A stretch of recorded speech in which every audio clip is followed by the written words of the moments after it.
Welcome to the Low Carb Lifestyle Podcast. Today I'm here with Liz Forsyth, who's an accredited practicing dietitian. Thank you so much for joining us on the podcast, Liz. Thank you so much for having me, Tracy. It's awesome to be here. It is awesome to be here. I absolutely love getting to chat to awesome people like yourself. So thank you. And do you want to start by just sharing with everybody a little bit about, obviously you're a dietitian, but what is it that you do mostly in the space, and what obviously brought you to low carb? Well, first of all, I want to say that I actually feel really privileged to be a part of this low carb summit that you put together that showcases a completely different range of health professionals who work in different spaces but all practicing in the low carb way.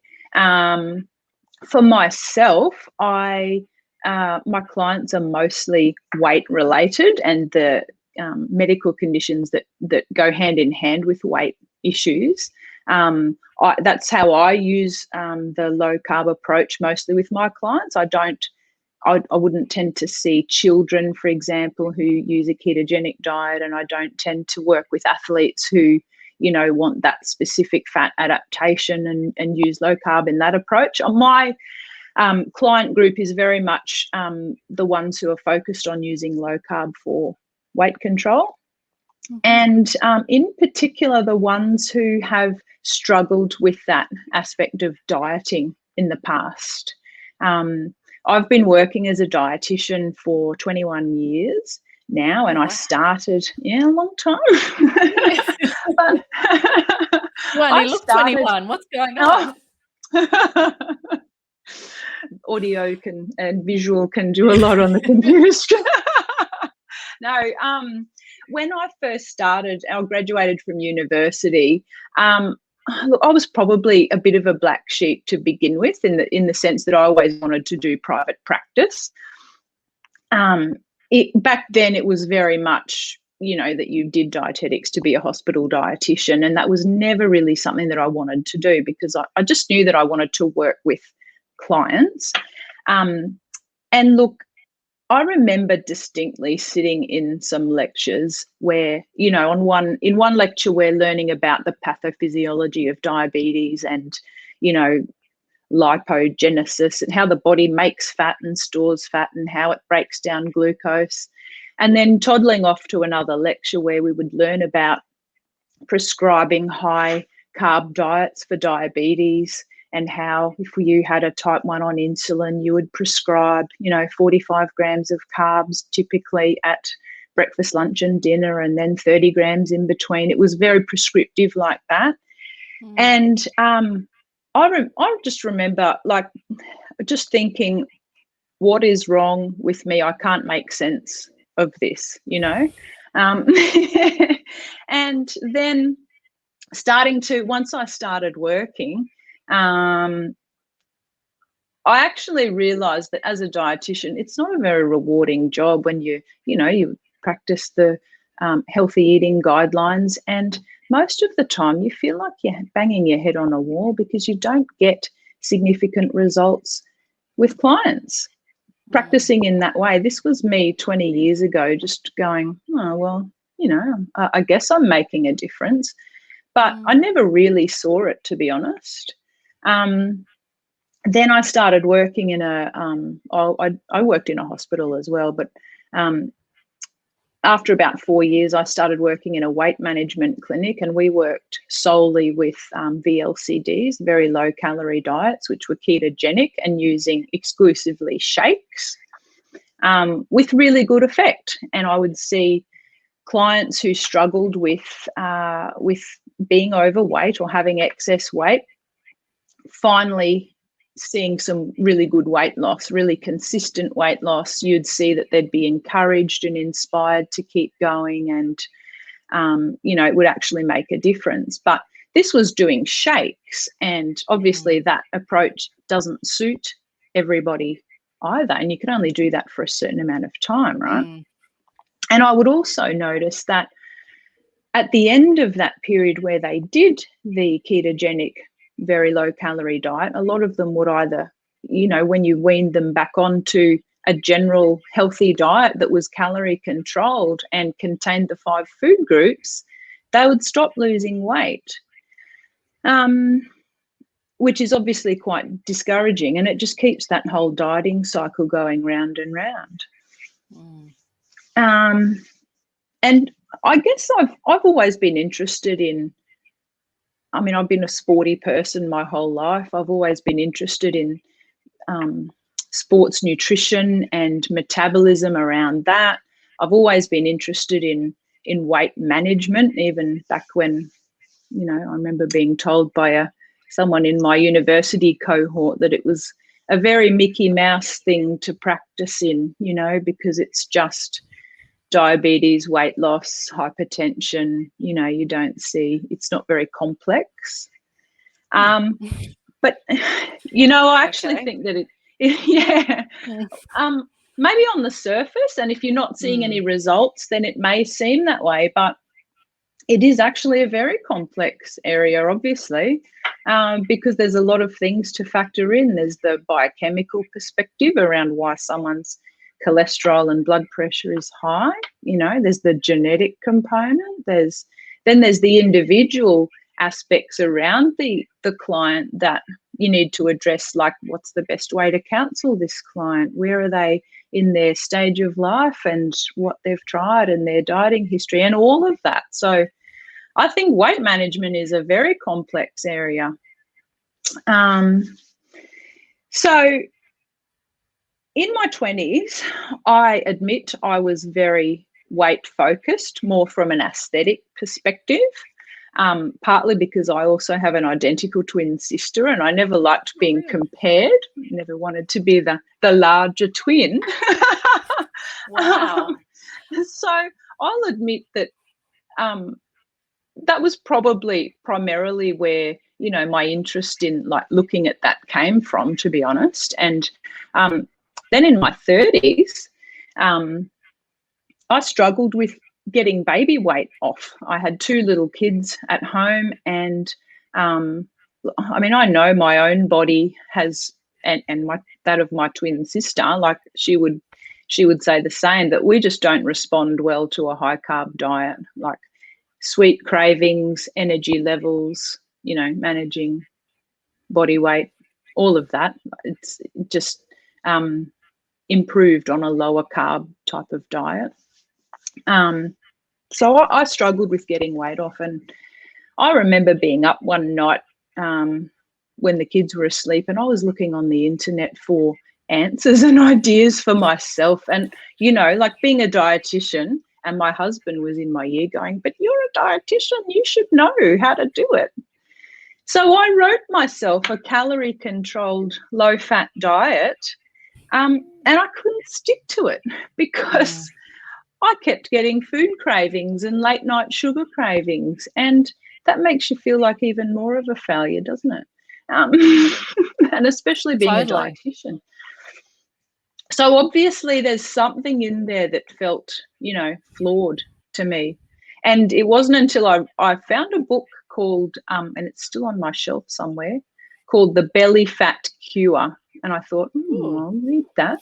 It had an introduction by a medical professional who laid out some science, and it was a ketogenic diet. And I read it and went, I need to have a look at this. This was maybe close to 15 years ago. Oh, wow. So I did that, and I felt my best ever.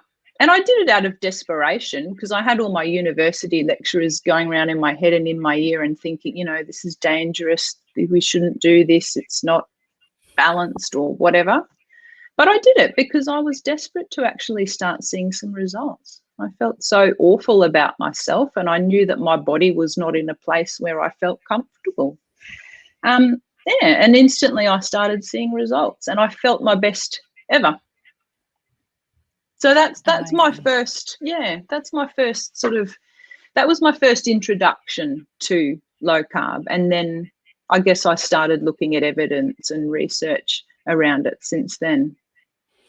So obviously you have a personal, impact story like that. And like so many do, it's like, well, if this helped me so much, it has to help my clients too. You know, how do you go Mm. back with what you know and what you're learning with to go, okay, you got to restrict calories and go low fat?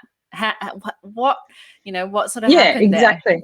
Exactly. So I guess I felt like a bit of a fraud at the time because I was working in private practice and very much aware that I need to practice within the clinical guidelines and the code of conduct for my profession, which I feel that I did. But knowing what I know and having the experience, my own personal experience, I would tend to guide people and recommend carbohydrate allowances that were on the lower end, definitely.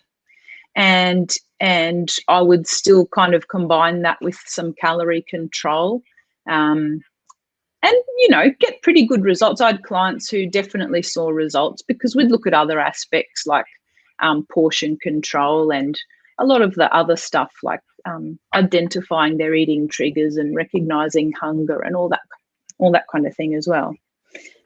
So yeah, I mean, I tried to incorporate it as much as I could without stepping outside the boundaries at the time.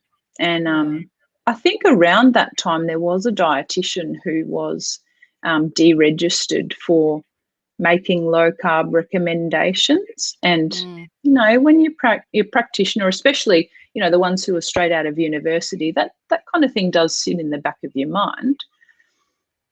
But now I feel like where I am 20 years down the track, I can 100%, back up recommendations that I make. And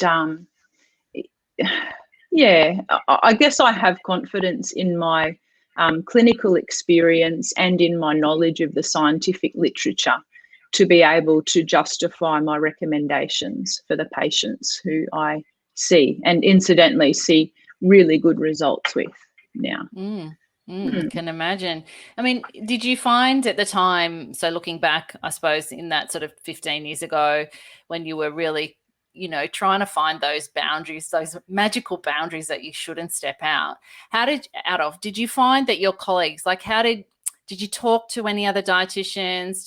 The people that you worked with, did you kind of say, hey, I found this, way of eating. What do you think? Was there much kickback or do you know interest? What? No, yeah, there was. I mean, I've employed dietitians in the past as well, and when they come on board to my company, I would kind of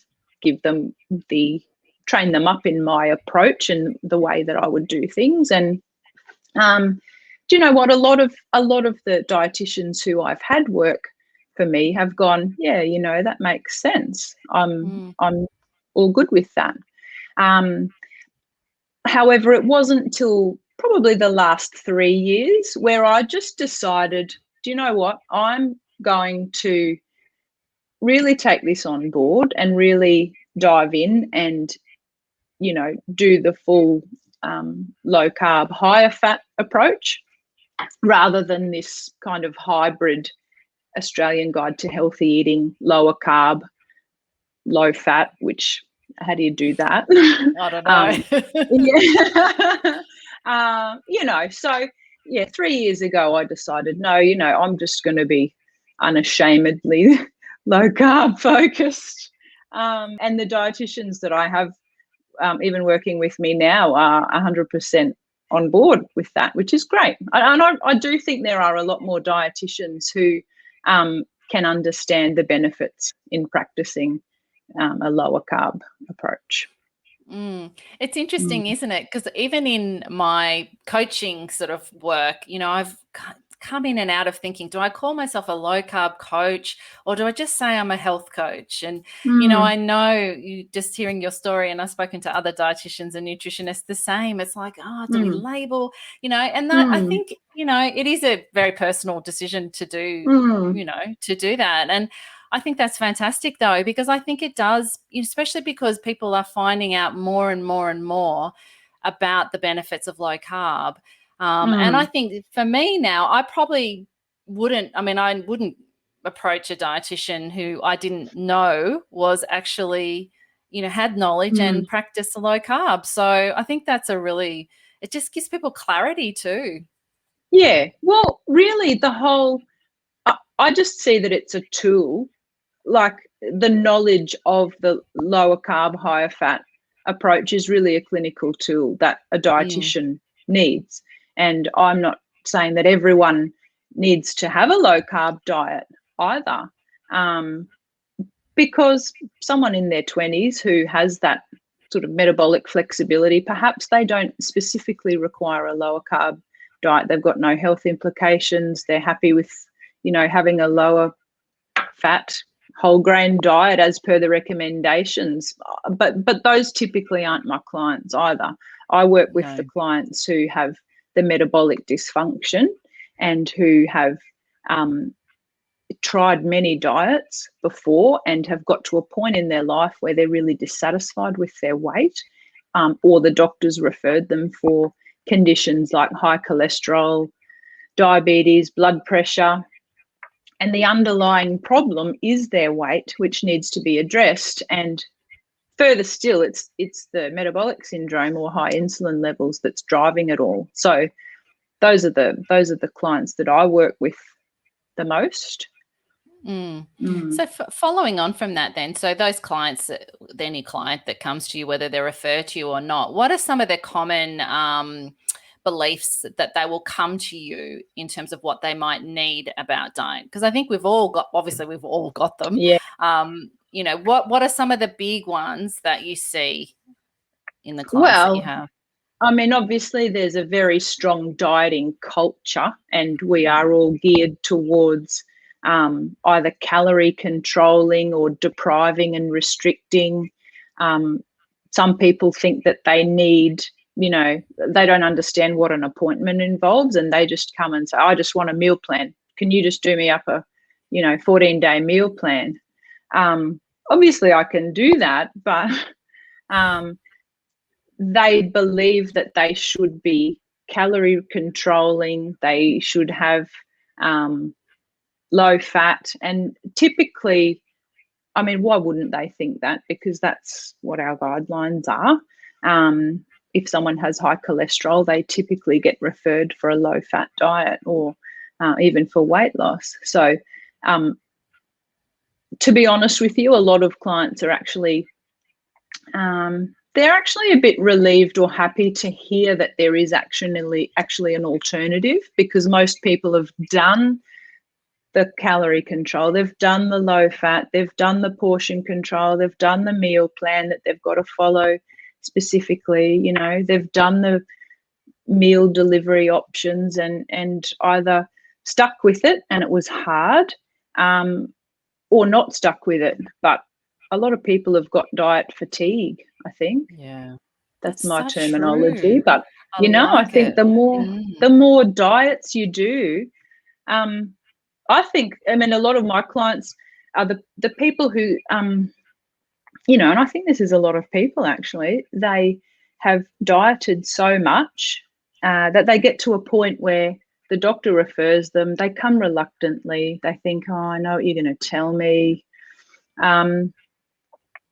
And it's not just the fact that they're eating, well, maybe they're eating healthy, they've got high insulin levels and they're eating high carb diets. That's just one half of it. The other half is that they have sort of psychological limitations in that, like, they just don't want that anymore. And I can understand that. I'm sure you can understand. You've got kids and things. Life's hectic. I talk about food all day at work, and I don't want to come home and have to weigh and measure my piece of meat and, and look at the labels for the low fat foods. I just want it to be simple. And so that tends to be my approach. Yeah, and absolutely it can be. And it's so wonderful when someone's open to hearing that. And as you say, that I can imagine they do feel relieved. I see that too. But yeah. Interesting how you say, I love the diet fatigue. That's so real. And I think what then the thinking goes, oh, this is just another diet. This is just another one that I'm probably going to fail at, because Yeah. that is what, has happened in the past. Yeah. Of course, we know it's not their fault, right? Yeah. It's Absolutely. it's set up. That whole model Yeah. is set up for failure. So then this looks to be another one, another diet, another thing I'm going to fail at. But what I'd love you to share about is what you talked about in the summit was how, it is possible to have a non-diet approach to low carb. So how would someone comes to you, they're like, oh, it's another diet. How would you show them that it actually isn't? Well, first of all, I think that people honestly feel relieved to understand that it isn't their fault, that they don't just lack willpower. Once they get taught the fundamental principles of what's going wrong metabolically, what's happening with the high insulin levels, why they're getting this abdominal weight, and that a lot of the time it's the high insulin that's driving it. A lot of them are really relieved to hear that, oh, thank goodness, it's not, I've been looking for lollies at night time or snacking on chips at 4 o'clock and I just can't help myself, I actually think that I know I talk to my clients about physical hunger and also identifying the psychological hunger, like the eating triggers and those eating cues. But I believe there is the third hunger would be that physiological hunger, which is that false hunger that's not driven by a trigger. It's not driven by physical hunger. It's actually that our cells aren't getting fueled properly. And how are we possibly expected to overcome that unless we address it properly? So my approach tends to be, look, I can't say that I'm 100%. I don't think I fit that health at every size, like 100% non-diet approach where you throw away the scales and are completely intuitive. But definitely, I like the approach to be less prescriptive, and I believe that you can eat more intuitively once you've addressed the underlying metabolic issue, because if you've got this artificial desire to eat, whether you can tell your body that okay, I'm going to allow myself to eat chocolate now, but I don't know. I think that you have to address what's actually causing that underlying desire to eat the chocolate. And I just find that once I teach clients about the fundamental principles of your metabolism, of keeping insulin levels low, and we work at a point, like a starting point that is appropriate for each individual, I guess. And I think that's a good place to start, because even there's a lot of stuff online about keto, some people know a little bit about it, some people don't. Sometimes the doctor does know about it and just says to this, diet fatigued client, you just need to go and do keto. And maybe they do, but that's creating that all or nothing approach again. And because they haven't got it in them to go all out, they don't even start. So for me, it's about starting where the person is at, and we just start by looking at the initial principles of not saying you can or can't have any one particular food, but it's how you incorporate it in a day. And with the plate model, which a lot of people have seen, a good start is just to have half your plate or half your meal of those non-starchy vegetables. I just put potato, corn and sweet potato, like probably the most starchy in the starches group. A quarter of a plate or a meal of protein. And then the carbohydrate portion is really optional. And I suggest that because I know that no one likes being told that they can't have something. However, I would say that most of the time, if you incorporate the principles of what I call the 3 R's, the either like reducing the portion size of it, and I would give guidelines in that, so it's maybe just a half a cup or so, or you can remove it altogether if you want to, or you can replace it with a low carb alternative. I reckon 9 out of 10 times people choose to either swap it for a low carb alternative or cut it out altogether, but at least that's their choice. And So those you're little things talking, make a difference. yeah, sorry. So you're talking here about like maybe the rice and the pasta or something that most people have the bulk of, and that's the bulk of their carbs. Interesting. Yeah, I like that. It's such a great way to do it. Yeah, that can just be a really simple starting point, and a framework. And I mean, even in lines along the same lines as the CSIRO's low carb diet, approach, that sort of looks at recommending no more than 2 serves of carbs a day. And I would typically give that as a guideline. Although, again, like I said, once most people get started, they tend to sort of titrate the amount of carbs down on their own agenda, and not because I've told them, but just because they start seeing the benefits and feeling better. And so I think that for many people, if you want to look at avoiding the whole prescriptive diet approach in that I've got to stick to 30 grams of carbs or I've got to count this and count that, it's just good to have a starting point, and then you can be a bit more intuitive about it. Most people do end up in the right spot. Especially because I think too, it's great because I think you're working with that the rules that people will generally come to in the past experience, and you're right. People don't like to be told what to do. It's funny. I get people say to me, "Oh, I don't think I want to coach because I don't want to be told what to do." I'm like, "Oh, well, that's understandable, but that's certainly not what a coach does. So don't tell you what to do at all." Oh, really? Yeah, it's interesting. But I think that does work well because people do have to make their choices. And I think when you set it up in a way that it gives them that freedom to do that, they will make the choices that are going to make them feel better. It's just they need to feel it, to see it, to do it slowly. And while, you say they naturally kind of reduce it anyway because their body's healing too. That's that cellular stuff. I loved how you brought that up because I don't think many people really understand that cellular hunger where, yes, we have a lot of stored energy, but our body just can't access it. Yeah. Yeah. And meanwhile, our cells are feeling tired when they're not getting fueled with glucose. You're feeling sluggish and lethargic, and you might think the opposite, that you need more carbs to get that effect, but actually it's the opposite.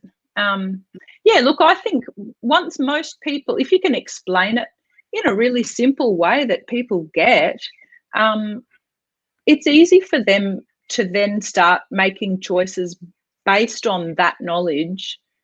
They're like, oh, well, no, I don't want to have rice then. I don't want that. I don't want to have a serve of pasta if that's what it's doing to me. No, I don't want it.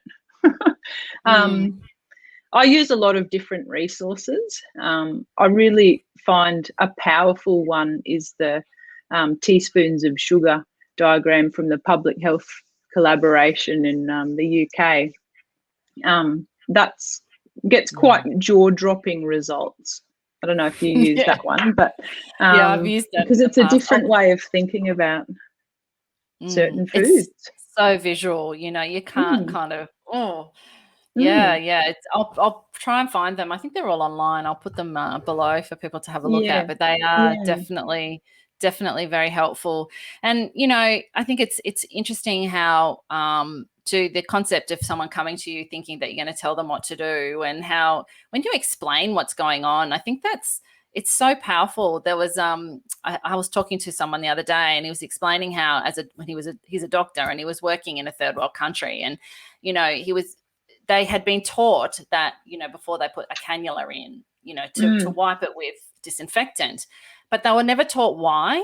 So he said, they would wipe it. They couldn't get it in, so they put the cannula, the needle, on the ground in the dirt. Then they go and do something, or they come back and try the other, wipe the other arm, pick it up off the floor and put it in. So, and I just thought it was such a beautiful way of explaining when people don't understand why, they're doing something, the reason. So, obviously explain to them, well, it's about disinfecting. You can't put the thing on the ground. It's not just the spot. You've got to keep everything clean. So, That's right. and I think, so it's something, understanding, well, what's the reason behind cutting carbs?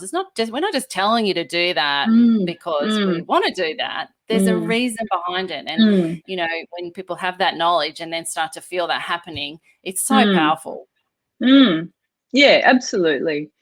And so, I mean, oftentimes when people come, to an appointment because they've been referred by the GP, the other thing is that they're not necessarily they don't have that readiness to change. They've been referred, but it doesn't mean that they're ready to completely overhaul their diet either. And I think sometimes it really depends on the person. You have to connect to them and find out, what makes them where they're at right now and where they've been and how they think. And I think, well, after being a dietitian for 20 years, I feel like I'm a good judge of that. And there are definitely some underlying things that you can look for and patterns. People often fall into the same kind of categories, whether it's either dieting, a big dieting history, or maybe never dieted before and they're ready to just dive all in. Maybe there's some who aren't really ready, and so you need to take a softer approach because otherwise they just go, So it's really good to be able to connect to people and listen to them and find out where they're at and be able to start at the right place. Meet them where they're at. I love that. Yeah. I love that. So interested in the referrals that you get. Do you ever, do the GPs and doctors that refer to you, do they know that obviously they know you're a low carb dietitian if that's in your name, but so they obviously don't have a problem with that. Have they ever come back to, or has the client ever come back to you after they've visited you and then go back to their doctor and their doctor said, no, you can't be eating all that fat? Yeah, definitely. There's been a few things like that I've come across. No, they don't all know that I in favour of a low carb approach, because I work in a few different medical centres as well, and no, they don't necessarily, though I have spoken to them in the past. But the ones that stand out would be, for example, I've seen some clients where perhaps a 35-year-old female, maybe 6 or 7 kilos overweight, with this fatty liver, elevated triglycerides, let's say, I don't know, 5 or 6, like quite high. I recommended a low carb, higher fat diet for her, but I also sent a message through to the doctor to suggest testing insulin levels and to looking a little bit more deeper into that issue, because I believed that it was an insulin-driven situation, and hence my recommendations for lower carb. The GP actually got back to me and said, Liz, I know that you've recommended a low carb diet for this patient, and you've recommended that that we look at insulin and blah, blah, blah, but she's not diabetic and her fasting glucose levels are fine. There's no indication for that. Yeah. So obviously the glucose levels aren't an indicator of what's going on with the insulin at all. You and I know that. Probably a lot of people listening know that. She did it anyway because the patient was really keen after what we'd talked about. So the patient asked for it to be done.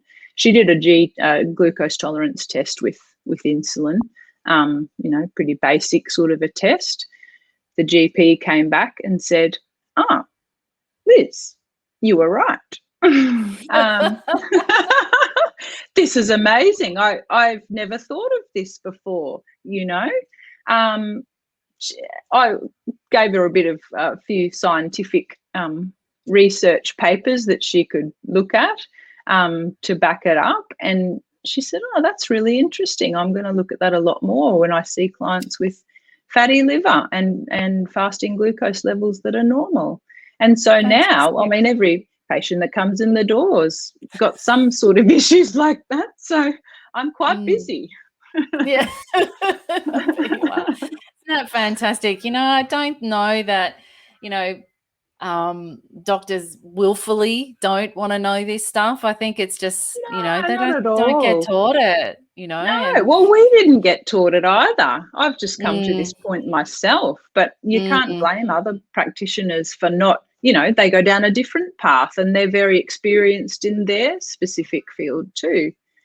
So, yeah, and I think now that there is enough evidence and research and you know, even for me, just on a case study basis, there's so much to back up the recommendations now that it's not hard to educate people on this way of eating, you know. Yeah. And I think it is catching on. I don't know. I've never really been involved in the politics behind it, and to be honest, I've never really been sort of caught up in it and all that interested in going way back, but I'm really interested in moving forward and getting the dietetics profession and getting health practitioners in general moving in that direction. Like, that's where I'm really focused. I think that over time it's going to become more common practice. It's not going to be an area that's seen as being, you know, really out there or being dangerous or being, you know, another diet or another fad. I think generally we're moving in the right direction, which is really exciting, you know. Absolutely. I mean, even in the last sort of 8 years, I've only been in the space for 8 years, but it's changed dramatically. It's a lot more accepted. Now, I think my issue is, and what James Mukey's trying to, you know, get sort of sorted, is just to try and just get that, you know, the food industry out of it and off the table. And I think, you know, while they're have so much influence, it's probably a harder push, but I agree with you. I think it's definitely going to change, and it'll probably change from the bottom up more. You know, it'll come from a little bit top down, but I mean, all people need to know is it's an option. That's what I sort of say. You know, I think you need to just give people the choice. You can't make the decision for them, but, you know, we need people to have that knowledge to be able to give people the choice in the first place. That's right. And I think too that, I mean, the results really do speak for themselves. As a dietitian now, practicing the way I do compared to 15 years ago doing the low-fat calorie control, the results are just chalk and cheese. I mean, I can honestly say that I'm not surprised every single day when I see someone's, you know, blood glucose or liver function or triglycerides or cholesterol improve in just like a 3 to 4 month period. It doesn't surprise me anymore, whereas that just never happened with the old way that I used to practice. And then when people start seeing those results, or they drop all this weight, and people go, oh, Gladys, what are you doing? You know? I feel really What's good. the secret? That's right. But why wouldn't you tell other people what you're doing? And other people who have felt stuck, they really love the idea that there is a way out of it, you know, that there is a different approach. It's time to try something new. They're like, yeah, let's do it. Yeah, and it's such a win-win for everybody, you know. Like, I remember Dr. David Unwin, who was, I think, the creator of those teaspoons of sugar. Yes, he was. Yeah, and you know, he was saying when I listened to one of his talks that, you know, he just loves doing medicine again. You know, it gotten to the point where he just felt hopeless because he didn't know how to help people. He wasn't improving people. and now he just absolutely loves it. And it must be Yeah. exactly like I what can, you've just said. yeah, look, I can totally relate to that. I feel exactly the same. It really has renewed my whole interest in practicing dietetics. And yeah, so much so that I guess this has become my specialty field, and this is what people come and see me for, because I am passionate about it, and I love seeing people just come in and just, you know, tell me that their life, that this is a game changer or a life changing approach, and seeing, you know, their rheumatoid arthritis improve out of sight so they can walk or whatever. Like, Yeah. I love that. Yeah, yeah, amazing. Yeah. Oh, it's so wonderful. It's so wonderful. Well, can we finish? One of the questions I love to ask my guest is just to leave some words of wisdom with my listeners, who are mostly women, not all, but mostly women. And that's, you know, the client, I don't think you said mostly women, but I suppose it's weight loss. Yeah. And, you know, I guess that's a lot Does of seem to women. be mostly women. Yes. Yeah. 80%, I reckon. Mm. So, any sort of final words of wisdom for people sitting there listening that might inspire them just to either start or keep going?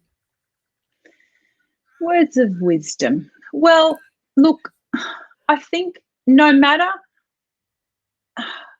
where you're at, you can always change it. There's always a way forward. And even if you're at your biggest weight, or, you know, right now, or you're feeling you're at your unhealthiest, there is actually a way out of that. I just, it saddens me to hear people when they say they're going to give up and go and have bariatric surgery, because that's their only hope.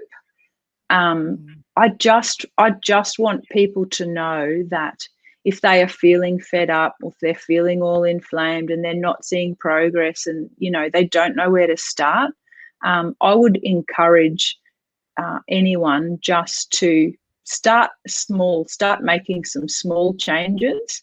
It doesn't have to be all in, it doesn't have to be all or nothing, it doesn't have to be full keto, but start with just making like small changes one day at a time, and be kind to yourself. Don't be hard on yourself, because it often has a negative effect. But find a good support system. Find someone who can help with getting the diet aspect under control. Find someone who can help you with, if you need psychology and to get in the right headspace, go and seek that. If you need someone to help with your exercise, like a trainer or an exercise physiologist, go and get someone to support you in all those aspects of life that you need that assistance, and it'll come together. Yeah, yeah. Mm. Will, I love it. It's been Or a such a good great. health coach, Tracy, I should say. Yeah. I think that's true though, because sometimes, you know, we do feel hopeless sometimes, and we forget that we can ask people for help. It's kind of like we think we have to know, or we think we have to be able to do. I don't know. I think that's just the ego talking. I don't know, Yeah. but we Or, don't have to know. or we think that everyone else has just got it. You Oh, know? and everybody so doesn't. Let's just put that out on the No, table that's now. right. I don't got it. Neither do I. Like, everyone's human, and I just Yeah. think we have these high expectations of ourselves, which can stop us moving forward. And no one's perfect. No one. And if you eat, you know, if you think that someone even that you see on Instagram, or that you and I eat perfectly 100% of the time, like, I know that I don't, Neither do but I. knowledge is power. And if you Mm. understand how your body works, and you understand, okay, this is why I'm thinking this way, it can really come together and make sense. And once you're not feeling so negative and down, and you're ready to just make a few little changes, it can come together. But the right people to support you. You don't want someone going, well, you should be doing something that you don't want to do or you can't do, someone needs to get where you're at. Yeah, yeah, I Mm. love that. I love that. And I remember one of my other guests sort of saying, you look to different people that are going to give you different advice, and you kind of got to stop Mm. listening to the people that were telling you the other stuff as well. I Mm. think sometimes Mm. we forget that we can change who we want to listen to, That's right. and change who we get advice from. And yeah, it's fantastic advice, and what a great conversation. Thanks so much for joining me today, Liz. It's been Thank you fantastic. so much, Tracy. It's been great to be here.